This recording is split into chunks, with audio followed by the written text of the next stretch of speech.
اس کو جموں جیل میں شہید کیا گیا، اور گیلانی صاحب کے داماد الطاف احمد شاہ صاحب کو اس کو تہاڑ جیل میں شہید کیا گیا۔ تو اسی طرح جو ہمارے افضل گورو جس کے خلاف کوئی ایویڈنس نہیں تھی، عدالت نے بھی کہا تھا کہ ہمیں ایویڈنس نہیں اس کے خلاف میرے، پر اس کو سزائے موت دی گئی۔ ایک ایٹمی قوت ہے اور ہندوستان بھی ایک ایٹمی قوت ہے۔ آج تک جو ہے کشمیر پہ ہی سب سے زیادہ جنگیں ہوئی ہیں، تو مقبوضہ کشمیر جو ہے ایسا واحد ملک ہے جس کے لیے پوری دنیا کو سوچنا چاہیے، وہ اقوام متحدہ کا ادارہ ہو، امریکہ ہو یا یورپی یونین ہو، یہ سب کو سوچنا چاہیے۔ وہ بھی جب ہے تو کشمیر کی بات کرتے ہیں۔ اسی طرح ہمارے فیلڈ مارشل عاصم منیر صاحب نے اس نے یہ کہا کہ اگر ہمیں 10 جنگیں بھی لڑنی چاہیے کشمیر کے لیے تو ہم وہ لڑیں گے۔ تو یہ مسئلہ کشمیر جو ہے یہ حل ہونا چاہیے۔ پاکستان کی جو محنت ہے اس میں اور بھی زیادہ ان کو آگے آنا چاہیے۔ میں یہ بھی دوں گا ان کو تجویز کہ پاکستان اس کے لیے ایک تو ہے جو مختلف ممالک میں ان کی ایمبیسیاں ہیں، اس میں ایک کشمیر ڈیسک قائم کیا جائے اور اویئرنیس پیدا کی جائے کشمیر کے حوالے سے، اور جو مختلف زمینیں ہیں وہ انڈیا کی مختلف چھاونیاں وہاں پر بنائی، جو قبضہ کیا انہوں نے لوگوں کی زمینوں کو، ادھر انڈیا کی چھاونی، اور مزید فوجیں کم کرنے کے بجائے مزید فوج۔ بسم اللہ الرحمن الرحیم، آپ دیکھ رہے ہیں لیپرڈ میڈیا، میں ہوں ساجد میر۔ آج جو میرے ساتھ مہمان ہیں وہ ہیں امتیاز وانی صاحب، آل پارٹیز حریت کانفرنس کے سیکرٹری اطلاعات ہیں۔ ان سے ہم پوچھیں گے 5 اگست 2019 کے حوالے سے جو انڈیا نے جو ایک اللیگل ایکشن کیا ہے، جس سے جو آکوپائڈ کشمیر کے جو لوگ ہیں وہ جو بنیادی جو ایک ان کا self right for self determination اس سے محروم ہوئے، اس حوالے سے ان سے بات چیت کریں گے۔ تو ہم آپ کو اپنے اسٹوڈیو میں ویلکم کرتے ہیں۔ آپ کا شکریہ۔ وانی صاحب، سب سے پہلا میرا سوال یہ ہے کہ 5 اگست 2019 کو انڈیا نے کیا ایسا ایکشن لیا، اور اس کے ایکشن کے جو ہے اس کو پاکستان نے کیوں نہیں ایکسیپٹ کیا، اور جو کشمیری کمیونٹی ہے اس نے اس پہ کیوں پروٹیسٹ کیا؟ بسم اللہ الرحمن الرحیم۔ آپ نے جو بات کی ہے 5 اگست کے حوالے سے، میں تھوڑا سا اس سے پہلے جاتا ہوں۔ 19 جولائی 1947 کو جب پاکستان ابھی بنا نہیں تھا تو مقبوضہ کشمیر کے عوام نے ایک اجلاس بلایا تھا، جس کی صدارت سابقہ صدر مرحوم سردار ابراہیم سری نگر آبی گزر میں کر رہے تھے، اور اس میں جو ہے پورے کشمیر کے جو لوگ ہیں وہ آئے تھے۔ تو انہوں نے وہاں پہ ایک قرارداد لائی تھی کہ ہم پاکستان کے ساتھ جانا چاہتے ہیں، اور اب پاکستان جو بننے جا رہا ہے اس کے ساتھ رہنا چاہتے ہیں۔ تو مگر بھارت نے وہ ہٹ درمی اس وقت دکھا دی، اور 27 اکتوبر 1947 کو وہاں پر فوج داخل کی، جو انہوں نے وہاں پر قبضہ کیا۔ تو اسی طرح جو ہے مقبوضہ کشمیر جب وہاں پر یہ بھارتی فوج آئی تو مقبوضہ کشمیر نے ایک احتجاج کا شروع کیا وہاں پر۔ تو وہاں جب احتجاج شروع ہوا تو وہاں کے پرائم منسٹر ان دنوں تھے پنڈت جواہر لال نہرو، وہ سری نگر لال چوک میں آتے ہیں اور مقبوضہ کشمیر کے عوام سے وعدہ کرتے ہیں آپ کو ہم رائے شماری کا حق دیں گے، آپ جہاں بھی جانا چاہتے ہیں، جس کے ساتھ رہنا چاہتے ہیں، آپ پاکستان کے ساتھ رہنا چاہتے ہیں یا ہندوستان کے ساتھ رہنا چاہتے ہیں، ہم رائے شماری کر کے تو آپ جو ہے جس کے ساتھ رہیں گے۔ مگر وہ وعدہ بھی پورا نہیں ہوا۔ پھر 1948 میں بھارت 49 میں بھی گیا، مختلف قراردادیں اقوام متحدہ میں وہ لے کے گیا ہے، تو اور بھارت خود لے کے گیا تھا قرارداد کی اس میں وہ جو ہے اقوام متحدہ اپنا ایک رول پلے کرے اور رائے شماری کے ذریعے مقبوضہ کشمیر کو اپنا حق دے دیں۔ تو وہ حق آج تک ہمیں نہیں دیا گیا۔ پھر انہوں نے 5 اگست 2019 کو مقبوضہ کشمیر کی جو خصوصی حیثیت تھی اس کو جو ہے منسوخ کیا 370 اور 35(1) سے۔ 370 اور 35(1) سے مقبوضہ کشمیر کے کیا نقصانات ہوئے وہ میں آپ کو بیان کرتا ہوں یہاں پر۔ مقبوضہ کشمیر میں یہ ہوا کہ 370 اور 35(1) کے بعد جو ہے انہوں نے جو ہے پہلا جو سٹیپ لیا ہے، وہاں پر ہندوستان کے جو مختلف لوگ رہتے ہیں ان کو ڈومیسائل ایشو کیے، وہ لگ بھگ 40 لاکھ کے قریب ہے۔ اگر یہ مثال کے طور پہ ڈومیسائل جو ایشو کیے ہیں، کل رائے شماری ہوتے ہیں تو وہ ان چیزوں کو پھر سامنے لائیں گے، میجارٹی کو مائنورٹی میں ڈالیں گے۔ اور دوسرا انہوں نے یہ کیا ہے کہ کل جماعتی حریت کانفرنس کی پوری قیادت کو نظر بند کر دیا۔ اس میں ہمارے جو ابھی تک نظر بند ہے، ہمارے جو ہے چیئرمین مسرت عالم بٹ صاحب ہے، اسی طرح جو ہے شبیر احمد شاہ صاحب ہے، یاسین ملک صاحب ہے، آسیہ اندرابی جو 34 خواتین کے ساتھ اس وقت تہاڑ جیل میں ہے۔ تو اسی طرح انہوں نے جو ہے اس کے بعد جو اقدامات کیے، ایک تو وہ کیا کہ ڈومیسائل کا میں نے بتایا، وہاں کو جو لوکل ایڈمنسٹریٹر تھے وہ کشمیری ہوتے تھے۔ تو پھر اس کے بعد انہوں نے جو ہے نا وہاں پر سے باہر سے لائے ان لوگوں کو، اب دیکھیں کہ انہوں نے جو ہے نا ACDC اسی طرح SP SHO ان لیول تک جو ہے وہ گئے ہیں، اور وہاں سے جو ہے نا باہر سے جو دلی سے آئے ہیں، انڈیا کے مختلف اسٹیٹ سے آئے، تو وہاں پر جو انہوں نے جو ہے مطلب انہوں نے کشمیریوں کی جو جدوجہد ہے اس کو دبانے کی پوری کوشش کی ہے۔ تو دوسری یہ ہے کہ انہوں نے جو ہے نا لوگوں کی پراپرٹیز کو جو ہے نا وہ سیز بھی کرنا شروع کر دیا اور ضبط بھی کرنا شروع کر دیا، اور جو مختلف زمینیں ہیں وہ انڈیا کی مختلف چھاونیاں وہاں پر بنائی، جو قبضہ کیا انہوں نے لوگوں کی زمینوں کو، ادھر انڈیا کی چھاونی، اور مزید فوج ہے، کم کرنے کے بجائے مزید فوج۔ اچھا، اس طرف مزید ہم آتے ہیں، مجھے یہ بھی بتائیں کہ جو 5 اگست کے بعد پاکستان کا پولیٹیکل سٹانس اور ڈپلومیٹک سٹانس کیا ہے، اور آل پارٹیز حریت کانفرنس کا پولیٹیکل اور ڈپلومیٹک سٹانس کیا ہے اس حوالے سے؟ یہ جو 370 اور 35 اے ریووک ہوا، دیکھیں پاکستان نے جو ہے، ہمارا وکیل بھی ہے، محسن بھی ہے، اس وقت سارا کچھ پاکستان میں ہے۔ آپ دیکھیے اگر کشمیر میں اس وقت ساری قدغنیں ہیں، بلیک آؤٹ ہے میڈیا کا، کوئی بات نہیں کر سکتا ہے، ہزاروں نوجوان بند ہے مختلف جیلوں میں، پاکستان ہی واحد ملک ہے جو ہمارا کیس آگے لے جا سکتا ہے۔ پاکستان نے جس طرح ڈپلومیٹک ایریا میں یا اقوام متحدہ میں جب بھی UN کا اجلاس ہوتا ہے تو پاکستانی جو پرائم منسٹر ہے وہاں کشمیر کی بات کرتے ہیں۔ اسی طرح دیکھیں آپ یہاں کے کوئی بھی پرائم منسٹر شہباز شریف صاحب ہے، وہ ہر وقت کشمیر کے متعلق بیانات دیتے ہیں۔ اس پہ تو قائد اعظم کی بڑی کلیئر سٹیٹمنٹ ہے نا، پاکستان کشمیر پاکستان کی شہر ہے۔ اور اسی طرح جو ہے زرداری صاحب ہے، وہ بھی جب ہے تو کشمیر کی بات کرتے ہیں۔ اسی طرح ہمارے فیلڈ مارشل عاصم منیر صاحب نے، اس نے یہ کہا کہ اگر ہمیں 10 جنگیں بھی لڑنی چاہیے کشمیر کے لیے تو ہم وہ لڑیں گے۔ تو یہ مسئلہ کشمیر جو ہے یہ حل ہونا چاہیے۔ پاکستان کی جو محنت ہے اس میں اور بھی زیادہ ان کو آگے آنا چاہیے۔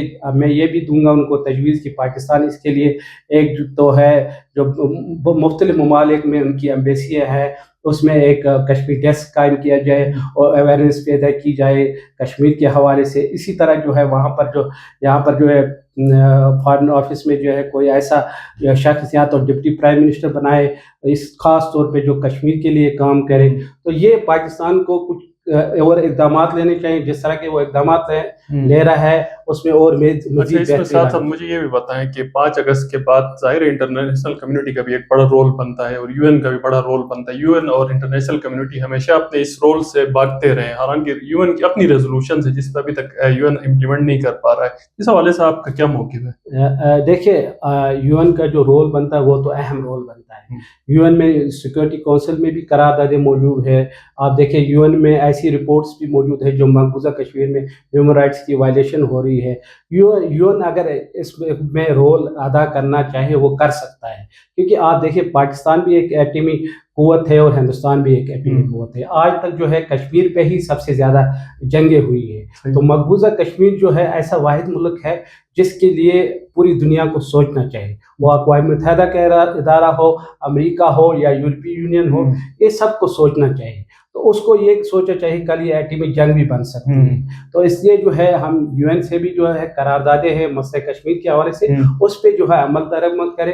اور اسی طرح آپ نے بات کی تھی حریت کانفرنس کا کیا رول بنا ہے اس عرصے میں، جب 5 اگست کے بعد حریت کانفرنس اس وقت جو ہے مقبوضہ کشمیر میں اگر ان کی قیادت اور ہزاروں ہماری جو قیادت ہے وہ اگر نظر بند ہے اور ہزاروں نوجوان بند ہے، پھر بھی جو وہاں پر ہے آواز مقبوضہ کشمیر کے حوالے سے لوگ جو ہے آواز اٹھاتے۔ آپ دیکھیں ریسنٹلی جو ہے ہمارے 3,500 کے قریب نوجوانوں کو گرفتار کیا گیا، شہادتیں بھی ابھی جاری ہے۔ تو ہمارے جو سعید علی شاہ گیلانی 95 سال کی عمر میں اس کو گھر میں نظر بند کر کے شہید کیا گیا۔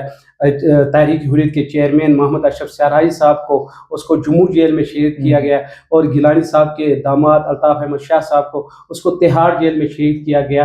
تو اسی طرح جو ہمارے افضل گورو جس کے خلاف کوئی ایویڈنس نہیں تھی، عدالت نے بھی کہا تھا کہ ہمیں ایویڈنس نہیں اس کے خلاف پر اس کو سزائے موت دی گئی۔ مجھے ساتھ وانی صاحب یہ بھی بتائیں کہ 5 اگست کے اس واقعے کے بعد جو جموں اینڈ کشمیر ہے وہاں پہ جو فریڈم کی جو اسٹرگل ہے اس میں مزید جوش آیا ہے کہ نہیں، اس میں کمی ہے؟ دیکھیں اس میں تو جوش آیا ہے۔ آپ دیکھیں میں اس طرح آپ کو یہ بیان کروں گا، آج تک جو بھارت نے فوجی وہاں رکھے، ایک فوجی انہوں نے کم کیا نہیں کیا، اور مزید لائے ہیں، وہاں پر چھاونیاں بنائی ہیں۔ اسی طرح جو ہے میں نے یہ بھی آپ کو ذکر کیا ہے کہ ابھی 4-5 دن پہلے 3,500 سے زیادہ نوجوانوں کو گرفتار کیا ہے۔ تو تو ہے تو یہ بھارت کر رہا ہے، وہاں شہادتیں بھی کر رہا ہے، لوگوں کی پراپرٹی سیز کر رہا ہے. آپ آئے روز، یہ ہماری بات نہیں ہے کہ ہم یہاں حریت کانفرنس کے اس لیے یہ بات کریں، یہ وہاں کی میڈیا بات کر رہی ہے کہ جو وہاں کچھ ہو رہا ہے.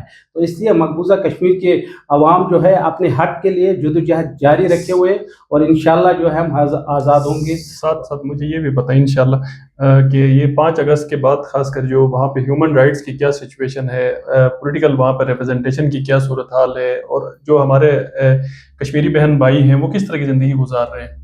دیکھیں وہاں سچویشن تو بہت ساری انڈیا جو کر رہا ہے نا، وہاں اقدامات جو کر رہا ہے، ایک تو انہوں نے وہاں پر ڈرگ لوگوں میں جو وہاں پر کیا ہے، ہمارے نوجوانوں کو ڈرگ کی طرف لگایا ہے، یہ اقدامات بھی کر رہا ہے. اسی طرح جو ہے وہاں پر جو گرفتاریاں جو انڈیا جو کر رہا ہے وہاں پر بہت ایسے اقدامات کر رہا ہے جس سے کشمیریوں میں تو خوف ہراس وہ پھیلا رہا ہے. مگر آزادی کے جذبے سے وہ ابھی جو ہمارا حق بھی ہے، جو بھارت نے بھی دیا ہے اقوام متحدہ میں، اس سے پیچھے نہیں ہٹے ہیں. اور جتنا بھی بھارت ظلم کرے گا انشاءاللہ مقبوضہ کشمیر کے عوام اپنے حق کے لیے جدوجہد جاری رکھیں گے. اچھا مجھے یہ بتائیں کہ اس وقت آپ گلگت میں موجود ہیں، اور پچھلے دنوں ہم نے دیکھا کہ گلگت کے چیف منسٹر گلگت بلتستان امجد حسین ایڈوکیٹ صاحب حریت کانفرنس کے جو آپ کے دفتر بھی آئے، اور آپ بھی یہاں پہ موجود ہیں. تو کل کے ڈے میں آپ کس طرح کے ایونٹس یہاں پہ کنڈکٹ کروانے جا رہے ہیں، اور اس مرتبہ گلگت بلتستان سے کس طرح کی آواز اپنے کشمیری بہن بھائیوں کے ساتھ سولیڈیرٹی شو کرنے کے لیے حوالے سے جائے گی؟ ویسے تو ہمیشہ توانا ہی گئی ہے، اس مرتبہ کچھ الگ سے منا رہے ہیں؟ دیکھیں میں ایک تو یہ بات کروں گا کہ حریت کانفرنس، کل جماعتی حریت کانفرنس، ہماری کوشش یہ ہے کہ ہر جگہ اپنی آواز پہنچائے.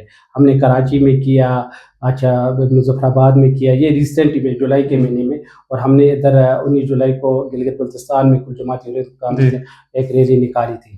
تو ہماری تو ہمیشہ کوشش ہے کہ ہم پوری دنیا تک اپنی آواز پہنچائیں. اب آپ نے گلگت بلتستان امجد صاحب جو ہے ہمارے کل جماعتی حریت کانفرنس کے آفس آئے تھے، تو انہوں نے وہاں پر بھی بات کی کشمیر کے حوالے سے. انہوں نے یہ بھی کہا کہ ہم کشمیر کے ساتھ ہیں انشاءاللہ. ہم اس نے یہاں تک بات کی کہ ہم اکٹھے انشاءاللہ کشمیر کے جب رائے شماری ہوگی ہم اکٹھے ووٹ ڈالیں گے اور اکٹھے پاکستان کا حصہ بنیں گے. تو میں یہاں پر آیا ہوں اسی 5 اگست کے حوالے سے. کل بھی جو ہے آل پارٹیز کانفرنس تھی، وہاں پر بھی جو ہے لوگوں نے اپنی بات رکھی، اور لوگوں نے بھرپور جوش کا اظہار کیا کہ ہم کشمیریوں کے ساتھ ہیں اور کشمیر ہمارا ہے. تو اس لیے جو ہے یہاں پر بھی میں سوچ رہا ہوں کل کا جو پروگرام ہوگا انشاءاللہ وہ بھرپور ہوگا، کیونکہ یہ ایسا ہو رہا ہے کہ حکومت کی لیول پر اور وزیر اعلیٰ اس میں امجد حسین صاحب ایڈوکیٹ وہ خود اس میں دلچسپی لے رہے ہیں. تو انشاءاللہ جو ہے کل کا پروگرام جو ہے کشمیریوں کے ساتھ اظہار یکجہتی کے لیے ایک بھرپور ہوگا. یہ پروگرام اس لیے بھی دیکھیں اس وقت کشمیر میں بالکل بلیک آؤٹ ہے، مگر جب یہاں سے جو ہے ایک پیغام جاتا ہے، گلگت بلتستان ہو، آزاد کشمیر ہو، یا پاکستان ہو، یا باہر کی دنیا جہاں کشمیری رہتے ہیں، وہ جب اس مقبوضہ کشمیر کے عوام سے اظہار یکجہتی کے لیے نکلتے ہیں، کشمیریوں میں ایک حوصلہ بھی آتا ہے اور ایک جذبہ بھی آتا ہے، اور وہ یہ سمجھتے ہیں کہ ہمارے ساتھ پورا پاکستان اور گلگت بلتستان اور آزاد کشمیر اور پوری دنیا ہمارے ساتھ ہے جہاں کشمیری رہتے ہیں. ایک لائن میں آپ کیا پیغام دیں گے کل کے دن کے حوالے سے پوری دنیا کو، جہاں جہاں پہ کشمیری اور پاکستانی رہتے ہیں، خاص کر اوورسیز؟ دیکھیں میں یہی پیغام دوں گا، ایک تو وہ کشمیر کی ہماری آواز بنی. آج کل کا دور جو ہے سوشل میڈیا ہے، جس میں آپ انسٹا کے ذریعے، فیس بک کے ذریعے، ٹک ٹاک کے ذریعے اور جو ٹویٹر کے ذریعے کشمیریوں کی آواز بن سکتے ہیں. آپ دیکھیں، آپ ٹرینڈ ایک چلائے کل کے حوالے سے کہ مقبوضہ کشمیر میں جو ظلم ہو رہا ہے، کشمیر میں جو خصوصی جو حیثیت تھی اس کو ختم کیا ہے. اس کا جو آپ جب بات کریں گے سوشل میڈیا، آپ یہاں پر کتنے نوجوان ہیں جو موبائل پہ ہوتے ہیں، وہ یہ آواز جب بنیں گے تو پوری دنیا تک پہنچے گی. انشاءاللہ ہمارا بھی پھر کوئی ہوگا کہ وہ بھی اس بارے میں سوچیں گے کہ ان کے ساتھ پوری دنیا ہے، تو اس سے جو ہمارا مسئلہ کشمیر بھی جو ہے حل ہوگا. بہت بہت شکریہ. جی ناظرین، آپ نے دیکھا کہ امتیاز وانی صاحب نے میں نے جو سوالات پوچھے کشمیر کے سٹیٹس کے حوالے سے، اور 5 اگست کے بعد وہاں پہ کیا صورتحال ہے، ہیومن رائٹس کی کس طرح کی وائلیشن وہاں پہ کی جا رہی ہے، اور آل پارٹیز حریت کانفرنس اور دیگر جتنے بھی کشمیری رہنما ہیں ان کو دبانے کے لیے کس طرح کے اوچھے ہتھ کنڈے انڈیا استعمال کر رہا ہے، تو اس طرح اس بات میں کنکلوڈ کروں گا کہ انڈیا چاہے مرضی جس طرح کی بھی اوچھے ہتھ کنڈے استعمال کر، جتنا بھی ظلم و ستم کرے، جو کشمیری قوم ہے وہ نہ اس کے ظلم و ستم پہ دبنے والی ہے، اور پاکستان جو ہے اپنے سٹان سے ایک انچ بھی پیچھے نہیں ہٹے گا، اور کشمیر کی آزادی انشاءاللہ بہت جلد پاکستان اور جو کشمیری بہن بھائی ان کو نصیب ہوگی۔ بہت بہت شکریہ۔